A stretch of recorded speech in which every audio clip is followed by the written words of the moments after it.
আমার ছোট ভাইরা, তারাও ওই সরকারের সদস্য ছিলেন। কারো ছোট ভাই হিসেবে আমি এখানে আসিনি। সেই সরকারে আমাদের যারা নবীনরা ছিলেন, আমাদের ভাইরা ছিলেন, তাদের বিরুদ্ধেও আনফরচুনেটলি গত 1.5 বছরে দুর্নীতির অভিযোগ উঠেছে। আমি একটু ব্যক্তিগত কৈফিয়তের জায়গা থেকে কথা বলতে চাচ্ছিলাম। আমাদের মাননীয় সংসদ সদস্য ওনার বক্তব্যে বললেন অন্তর্বর্তী সরকারের সময় দুর্নীতির অভিযোগ, এবং এই সময় এই জায়গায় তো অন্তর্বর্তী সরকারের আমি ছিলাম, কিছু সময়ের জন্য উপদেষ্টার দায়িত্বে ছিলাম, আরও 2-1 জন ছিলেন, আমাদের মাননীয় এখন বর্তমান পররাষ্ট্রমন্ত্রীও ছিলেন, অ্যাটর্নি জেনারেল ছিলেন। তো আমি তো নির্বাচনের বহু আগেই পদত্যাগ করে চলে এসেছি। এখন দুর্নীতির অভিযোগ যদি উনি বললেন, ওনারাই সরকারে আছেন, ওনাদেরকে এটা প্রমাণ করতে হবে। এটার প্রমাণ জাতীয় সংসদে যদি বলেছে, ওনাদেরকে এই প্রমাণ দিতে হবে নাহিদ ইসলামের নামে কি দুর্নীতির অভিযোগ উঠেছে, নাহিদ ইসলাম কোথায় দুর্নীতি করেছেন। মাননীয় স্পিকার, আমি সেই প্রমাণ ওনাদের কাছে চাচ্ছি।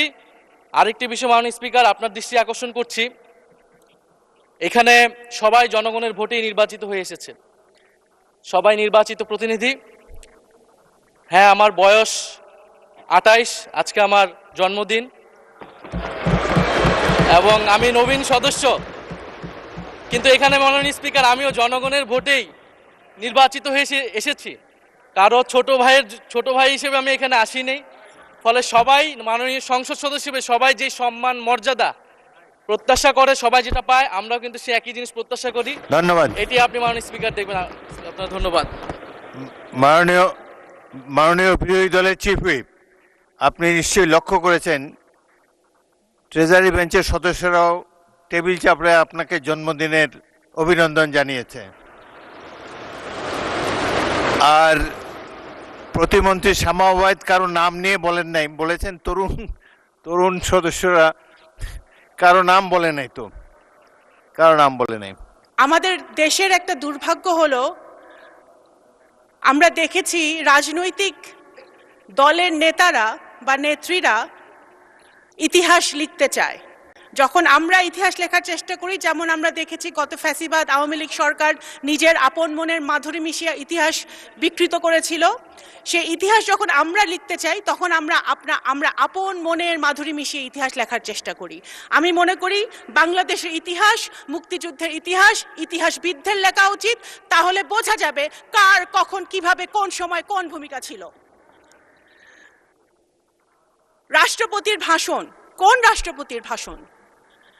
রাষ্ট্রপতি সেই রাষ্ট্রপতি যে রাষ্ট্রপতি আমাদের জুলাই যোদ্ধারা যারা শহীদ হয়েছেন, যাদের রক্ত দিয়েছেন 17 বছর ধরে, যে সকল বিএনপির নেতাকর্মীরা প্রাণ দিয়েছে, গুম হয়েছে, খুন হয়েছে, তাদের রক্তের বিনিময়ে আমরা যে 5ই আগস্ট পেয়েছিলাম, তারপরে যে ইন্টারিম সরকার এসেছিল ডক্টর ইউনূসের নেতৃত্বে, সেই সরকার যেই রাষ্ট্রপতি শপথ পড়িয়েছিলেন, সেই রাষ্ট্রপতির ভাষণ, এবং সেই সরকারে আমাদের যারা এখানে সামনে বসে আছে আমার ছোট ভাইরা, তারাও ওই সরকারের সদস্য ছিলেন।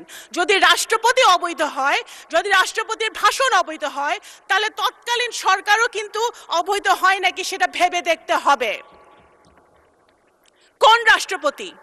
সেই রাষ্ট্রপতি যেই রাষ্ট্রপতি এই মজলুম, আজকে আমাদের মাননীয় বিরোধী দলের নেতা উনি সবসময় একটি কথা বলেন যে এই সংসদ মজলুমদের সংসদ। সত্য কথা, 100% সত্য কথা। এই সংসদে গুম থেকে ফেরত আসা সংসদ সদস্য আছে, এই সংসদে আয়নাঘর থেকে ফেরত আসা সংসদ সদস্য আছে, এই সংসদে ফাঁসির কেষ্ট থেকে ফেরত আসা সংসদ সদস্য আছে, হাজার হাজার মামলা মাথায় নিয়ে তারা জেল খেটেছে সেই সংসদ সদস্য আছে। সুতরাং এই ইটস এ ইউনিক পার্লামেন্ট। অবশ্যই এই মজলুম কারা আমাদেরকে মজলুম বানিয়েছিল? গত ফ্যাসিবাদী সরকার যারা আমাদেরকে মজলুম বানিয়েছিল, সেই মজলুমের পার্লামেন্টে মজলুম দ্বারা নির্বাচিত রাষ্ট্রপতি এসে যখন ফ্যাসিবাদের বিরুদ্ধে কথা বলে, গুম খুনের বিরুদ্ধে কথা বলে, গণতন্ত্রের পক্ষে কথা বলে, শহীদ জিয়ার পক্ষে কথা বলে, বেগম খালেদা জিয়ার গুণগান গায়, বিএনপির গুণগান গায়, সেটা অবশ্যই আমাদের আন্দোলনের সার্থকতা। মাননীয় স্পিকার, এখন আপনারা বললেন ভাই, এখন বিএনপি এমন একটি রাজনৈতিক দল মাননীয় স্পিকার, যেই দলের উপরে বাংলাদেশের জনগণের আশা ভরসা। সুতরাং বিএনপিকে ক্রিটিসাইজ হবে সেটা আমরা জানি। বিএনপি এমন একটি দল যেই দলের নেতাকর্মীরা সেই দলের নেত্রীর মতো আপোষহীন হয়ে একদিনের জন্য আইডেন্টিটি গোপন করে রাজনীতি করে নাই। এই দলের নেতাকর্মীরা ধানের শীষের ব্যাজ লাগিয়ে শহীদ জিয়া, তারেক রহমান, খালেদা জিয়ার টি শার্ট পরে তারা গুলি খেয়েছে, টিয়ার গ্যাস খেয়েছে, জেলে গিয়েছে। তারা পথ গোপন করে অন্য দলে থেকে রাজনীতি করার চেষ্টা করে নাই। মাননীয় স্পিকার, আমাদের বিএনপি সেই দল, শহীদ রাষ্ট্রপতি জিয়াউর রহমানের দল, যিনি দেশের ডেভেলপমেন্টের জন্য কখনো আন্তর্জাতিক জাতীয় কারোর সাথে আপোষ করেন নাই। বেগম খালেদা জিয়ার দল, যিনি দেশের গণতন্ত্রের জন্য, স্বাধীনতা, সার্বভৌমত্বের জন্য কারোর সাথে আপোষ করে নাই। এই দলের হাজার হাজার নেতাকর্মী জান দিয়েছে, প্রাণ দিয়েছে, ভবিষ্যতেও জান দিবে, প্রাণ দিবে।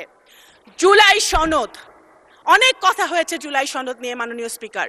জুলাই সনদ, অবশ্যই বিএনপিকে জুলাই সনদ নিয়ে বলে কোনো লাভ নাই। জুলাই সনদ মানে কি? একটা রিফর্ম, বাংলাদেশের রিফর্ম, নতুন প্রজন্মের জন্য রিফর্ম, সংস্কার। আপনি যদি ইতিহাস দেখেন, বাংলাদেশ জাতীয়তাবাদী দল বাংলাদেশে একটি মাত্র দল যে বাংলাদেশের জন্মের পর থেকে এখন পর্যন্ত যত রকম রিফর্ম, সংস্কার হয়েছে বাংলাদেশের উন্নতির জন্য, প্রত্যেকটা বিএনপির হাত ধরে হয়েছে। খাল খনন, গার্মেন্টস শিল্প, পার্লামেন্টারি ডেমোক্রেসি, তত্ত্বাবধায়ক সরকার থেকে শুরু করে নারী শিক্ষা, সব কিছুর পিছনে ছিল বিএনপির হাত, দেশনেত্রী বেগম খালেদা জিয়া এবং শহীদ জিয়ার হাত। এবং এখন যেটা হচ্ছে reform, family card, farmers card, আমাদের নতুন প্রজন্মের জন্য কাজ, এই সব কিছুই হচ্ছে জনাব তারেক রহমান বিএনপির হাত দিয়ে, যেটার আপনারাও সুফল পাবেন ইনশাল্লাহ বিরোধী দলের নেতৃবৃন্দ। সুতরাং বিএনপিকে জুলাই সনদ বাস্তবায়ন হবে না সেটা বলে লাভ নেই। বিএনপির হাত দিয়ে জুলাই সনদ বাস্তবায়ন হবে ইনশাল্লাহ। এবং মাননীয় স্পিকার, শুধু এই যে সকল অন্যায়, অত্যাচার, অবিচার বাংলাদেশের মাটিতে হয়েছে, জুলাই অভ্যুত্থানে যারা শহীদ হয়েছে, আমাদের যারা গুম হয়েছে, যারা খুন হয়েছে, তাদের বিচারও বিএনপির হাত দিয়েই হবে ইনশাল্লাহ বাংলাদেশের মাটিতে। মাননীয় স্পিকার, আমরা খুশি, আমি ব্যক্তিগতভাবে আমি একজন রাজনৈতিক কর্মী হিসেবে খুশি হয়েছিলাম যখন আমাদের দেশের ছেলেমেয়েরা মাঠে নেমেছিল কোটার আন্দোলনে, একটা ইস্যুকে কেন্দ্র করে, দেশকে ভালোবেসে। আমরা সেটা খুশি হয়েছিলাম, কারণ আমরা সবসময় বলে আসছিলাম যে এই দেশের নতুন প্রজন্ম রাজনীতি পছন্দ করে না, দেশকে ভালোবাসে না। সেটা জুলাই অভ্যুত্থান মিথ্যা প্রমাণ করেছে। কিন্তু আমরা এটাও দেখেছি জুলাই সনদের পর, জুলাই অভ্যুত্থানের পরে, 5ই আগস্টের পরে যে সরকার গঠিত হয়েছে, সেই সরকারে আমাদের যারা নবীনরা ছিলেন, আমাদের ভাইরা ছিলেন, তাদের বিরুদ্ধেও আনফরচুনেটলি গত 1.5 বছরে দুর্নীতির অভিযোগ উঠেছে। এটা কিন্তু মাননীয় স্পিকার, যখন আমরা নতুন বাংলাদেশের কথা বলি, নতুন অভ্যুত্থানের কথা বলি, নতুন প্রজন্মের কথা বলি, তখন আমরা এই জিনিসটা আশা করি না। আপনারা শুধু ফেসবুকে স্ট্যাটাস দিয়ে ভাইরাল হওয়ার জন্য বড় বড় কথা বলে পলিটিক্স হয় না মাননীয় স্পিকার। দেশের জন্য যদি কাজ করতে হয়, দেশের জনগণের জন্য যদি কাজ করতে হয়, সরকার, বিরোধী দল সরকারের একটি অত্যন্ত গুরুত্বপূর্ণ অংশ, যদি সরকারে থেকে কাজ করতে হয়, তাহলে এক্সপিরিয়েন্স যেমন দরকার, সাহস যেরকম দরকার, বুদ্ধিমত্তাও সেরকম দরকার। বিএনপি এমন রাজনৈতিক দল যে ফেসবুকে রাজনীতি করে না, তারা রাস্তায় গুলি খেয়ে তারা রাজনীতি করে, শুধু বট বাহিনী দিয়ে, স্ট্যাটাস দিয়ে, মানুষকে ছোট করে, আজে বাজে কথা বলে, ভাইরাল হয়ে রাজনীতি হয় না। যদি 71 সালে ফেসবুক থাকতো, যদি 71 সালে সোশ্যাল মিডিয়া থাকতো, তাহলে হয়তো দেশ স্বাধীন হতো নাকি আমরা জানি না মাননীয় স্পিকার। আমি একজন মুক্তিযোদ্ধার সন্তান, আমি এতটুকুই বলতে পারি মুক্তিযুদ্ধ নিয়ে যে মাননীয় স্পিকার, আপনি একজন বীর মুক্তিযোদ্ধা। মুক্তিযুদ্ধ we cannot replace মুক্তিযুদ্ধ with anything else। একদিকে মুক্তিযুদ্ধ, আরেকদিকে যত আন্দোলন হয়েছে এবং ভবিষ্যতে বাংলাদেশে যত আন্দোলন হবে সবগুলো একদিকে, মুক্তিযুদ্ধ একদিকে, সব কিছু আরেকদিকে। মুক্তিযুদ্ধকে এবং আমি একজন মুক্তিযোদ্ধার সন্তান হিসেবে বলছি এবং আমি রিলেট করি।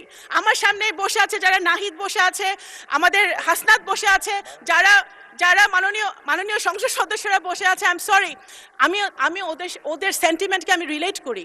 আমরাও চাই আমাদের সন্তানরাও, আমিও চাই যে আমাদের সন্তানরা একটি নতুন বাংলাদেশে বসবাস করুক, যেই বাংলাদেশে আইনের শাসন থাকবে, খুনের বিচার হবে, ন্যায় বিচার প্রতিষ্ঠা হবে, বাংলাদেশ গুণগতভাবে উন্নয়নের শিখরে উঠবে। সেটা ইনশাল্লাহ আমরা যদি ঐক্যবদ্ধ থাকি, কাদা ছড়াছড়ি না করি, আমাদের এই পার্লামেন্ট থেকে ইনশাল্লাহ সূচনা হবে ইনশাল্লাহ। আসসালামু আলাইকুম। ধন্যবাদ মাননীয় স্পিকার। ধন্যবাদ মাননীয় প্রতিমন্ত্রী।